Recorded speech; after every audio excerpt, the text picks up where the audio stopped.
बिस्मिल्लाहिर्रहमानिर्रहीम। अस्सलाम वालेकुम। Welcome back to my channel and welcome back to मैंने gardening blog and daily routine blogs. तो स्टार्ट किया है मैंने इन प्यारे प्यारे फ्लावर्स से, जो कि कुंदा के प्लांट हैं। बहुत खूबसूरत इनकी खुशबू आती है। और लेकिन आज मैं इनकी बात नहीं करने वाली। आज मैं बात करने वाली हूँ लो मेंटेनेंस प्लांट के बारे में, जिनको ज़रा भी तवज्जो नहीं चाहिए। और फ्लावर्स तो ये आपको इतने खूबसूरत देते हैं कि सोच है आपकी। और मेरे ये देखें 4-4 इंच के पॉट में लगे हुए हैं। कोई भी मैंने अभी फर्टिलाइज़र नहीं दिया। जस्ट मैंने इनको जो है ला के पनीरी ला के मैंने सीड्स जो हैं पनीरी ला के मैंने इनको रिपोर्ट किया था इन प्लांट को। और उसके बाद अभी तक कोई भी फर्टिलाइज़र मैंने इनको नहीं दिया। और काफ़ी सारे प्लांट्स हैं मेरे पास। चंद एक पे तो फूल आने स्टार्ट हो गए हैं, जो कि ज़्यादा धूप में पड़े हुए थे, लेकिन जो कि ज़्यादा धूप में नहीं पड़े हुए थे। और थोड़ा मैंने उनको तवज्जो भी नहीं दी, छाँव में रखे हुए थे। तो उन पे देखें आप, ये पत्तियाँ ही आ रही हैं, फिर फ्लावर्स नहीं आते हैं उन पे। तो लो मेंटेनेंस प्लांट है। आप इसको बेशक कोई भी फर्टिलाइज़र ना डालें, ये फिर भी आपके गार्डन में आपको भर भर के फूल देगा। अब बात कर लेते हैं इसकी सन रिक्वायरमेंट की। तो ये फुल सन में चलने वाले पौधे हैं और फुल सन में बहुत अच्छे से चलते हैं। अगर आप इनको 6 से 7 घंटे अगर आपकी धूप है तो फिर आप इनको फुल सन में रखें। वैसे तो ये पार्शियल एरिया में भी चल जाते हैं, लेकिन पार्शियल एरिया में इन पे फ्लावरिंग नहीं होती है, जस्ट पत्ते पत्ते से आते हैं। और पत्तों के बारे में अगर बात करें तो पत्ते इनके ईटेबल हैं, यानी कि कुछ लोग इन पत्तों को सैलेड वगैरह में भी यूज़ करते हैं। और करीब से अगर मैं आपको दिखाऊं तो इनकी खूबसूरती इतनी ज़्यादा है ये बिल्कुल लो मेंटेनेंस प्लांट। कोई भी तवज्जो नहीं। अगर आप इसको फर्टिलाइज़र नहीं भी डालते हैं इन्होंने, फिर भी आपको बस आप इनको धूप पे रख दें और इनकी मिट्टी को मॉइस्चर जो है उसमें बना रहे, तो फिर देखें आपको कैसे भर भर के फ्लावर्स देते हैं। और बेशक आप कुछ भी ना करें, कुछ भी ना करें, यानी कि फ्लावर्स भी इसके खुद ब खुद स्पेंड होके गिर जाएंगे।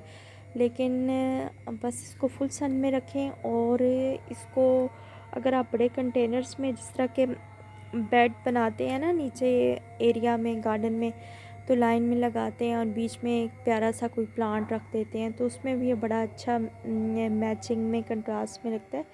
ये देखें मेरे गार्डन में एक खूबसूरत सी प्यारी सी हनी बी आई है। हनी बी कह लें या किसी और तरह का कोई बग कह लें। देखें फूलों का रस चूसने के लिए। तो कहने की बात ये है कि अभी तक मैंने इनको कोई भी फर्टिलाइज़र नहीं दिया, बस फुल सन में रखा हुआ है। और मुझे इतने ज़बरदस्त फ्लावर्स मिल रहे हैं इनको। और अभी बाकी पे भी कलियाँ आ रही हैं। ऐसा नहीं है कि कलियाँ नहीं आ रही हैं। और मुझे भर भर के अगर मुझे टाइम मिला तो मैं इनको दूसरे कंटेनर में शिफ्ट करूँगी, ताकि मुझे जो है ट्रेल की सूरत में ये काफ़ी अच्छे मुझे फ्लावर्स दें। तो आप बेशक इनको कोई भी फर्टिलाइज़र ना दें, लेकिन अगर आप मिट्टी बनाते हुए एक ही दफ़ा उसमें मस्टर्ड कली डाल देते हैं या वर्मी कंपोस्ट की एक एक मुट्ठी डाल देते हैं, तो फिर आपको कोई भी बाद में फर्टिलाइज़र देने की ज़रूरत नहीं है। जैसे विंटर फ्लावर्स हमारे होते हैं ना, जैसे पेटूनिया हो गए, गार्निशे हो गए, ये हैवी फीड फर्टिलाइज़र होते हैं, जैसे कि हमारा मैरीगोल्ड हो गया। लेकिन इन फ्लावर्स को ऐसी कोई बात नहीं है। आप फर्टिलाइज़र नहीं भी डालेंगे, बस एक दफ़ा मिट्टी बनाते हुए अगर आपने फर्टिलाइज़र दे दिए तो उसने आपको भर भर के जो हैं वो देने हैं फूल। और इसके फूल जो हैं बहुत खूबसूरत लगते हैं जब गुच्छों की सूरत में लगते हैं, या बेड बना हुआ हो लाइन में इस तरह पड़े हो, तो बहुत प्रिटी लगते हैं। और जाते जाते आपको अपने कोई गार्डन का मैं हाल भी दिखा दूँ। सामने देखें मेरे रोज़ेस के प्लांट्स हैं। मैं पास नहीं जा सकती क्योंकि वहाँ पे लेबर्स वगैरह लगे हुए हैं। और हिबिस्कस भी मेरा अभी भी फ्लावरिंग कर रहा है। और बाकी के कुछ जो मेरे, और इस टाइम ये कैटी भी मेरे साथ ही होती है जहाँ जहाँ मैं जाती हूँ। तो काफ़ी अभी भी मेरे मैं काम पड़ा हुआ है करने वाला, लेकिन मैं कर नहीं पा रही हूँ क्योंकि ठंड इतनी ज़्यादा हो गई है और इस टाइम मिट्टी में हाथ डालना काफ़ी मुश्किल हो गया है।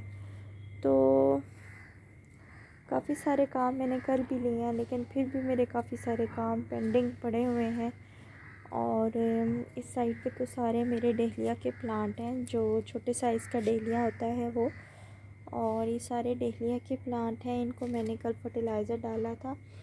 और ये मैरीगोल्ड का एक ही प्लांट निकला है अभी तक, और बाकी गुलदाउदियाँ बहुत ज़्यादा मैंने कटिंग्स लगाई थी। तो इस दफ़ा मेरे गार्डन में गुलदाउदियाँ बहुत ज़्यादा लगने वाली हैं।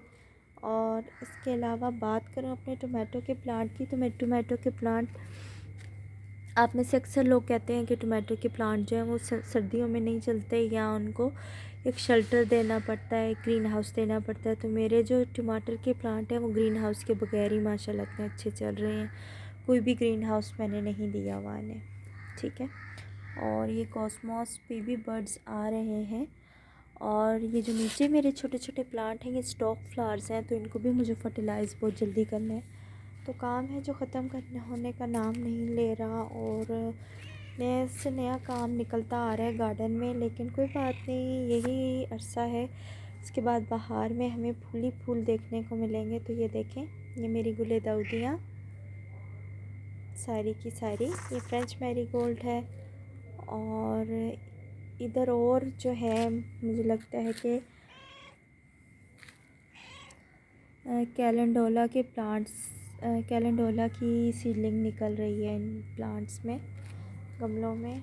और आपको अगर दिखाऊं तो मेरे गार्डन में ये सारे सदाबहार के प्लांट्स, इनके मैंने अलग सेपरेट कर लिया क्योंकि गर्मियों में बड़ी अच्छी फ्लावरिंग करता है सदाबहार, हम इसे इग्नोर नहीं कर सकते। तुलसी को रिपोर्ट करना है, नहीं कर पा रही हूँ क्योंकि टाइम ही नहीं मिलता मुझे बिल्कुल भी आजकल।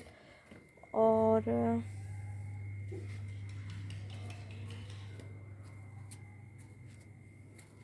इसके अलावा अगर इसमें देखें तो इसमें मुझे मैरीगोल्ड की सैपलिंग्स नज़र आ रही हैं, यानी कि ग्रो होना स्टार्ट हो रहे हैं। पहले मैंने इसको छाँव में रखा हुआ था उस ऊपर कवर डाल के, लेकिन अब मैंने कवर हटाया तो अब ज़्यादा अच्छी ग्रोथ देखने को मिल रही है और काफ़ी सारे। तो क्या कहते हैं, मैरीगोल्ड भी मेरे हो जाएंगे प्लांट। अब बात करें ट्यूबर रोज़ की, तो ट्यूबर रोज़ अभी भी मुझे कोई भी फ्लावरिंग नहीं दे रहा और मैं काफ़ी परेशान हो रही हूँ कि इनका क्या करूँ, या तो इन्हें हटा दूँ या सिर्फ बड़े साइज़ के लगाऊँ, कुछ समझ नहीं आ रही। और ये मेरे वो प्लांट्स हैं रोज़ के, जो कि मैंने कटिंग से ख़ुद ग्रो किए थे। और गुलदाउदियाँ आपको जगह जगह नज़र आ रही होंगी, तो इनको भी रिपोर्टिंग इनकी भी पड़ी हुई है, पर नहीं कर पा रही हूँ, बहुत सारे काम मेरे हैं। तो अब तक के लिए इतना ही, और वीडियो ख़त्म करने की इजाज़त चाहती हूँ। फिर मिलूँगी इंशाल्लाह नए टॉपिक के साथ, और बाकी कुछ सेटिंग वेटिंग कर लूँ तो फिर आपको दिखाऊँगी। चलिए, वीडियो ख़त्म करने की इजाज़त चाहती हूँ। इंशाल्लाह फिर मिलूँगी किसी नए टॉपिक के साथ। अपना और अपने चाहने वालों का ख्याल रखें, मुझे ज़रूर दुआओं में याद रखें। अल्लाह हाफ़िज़।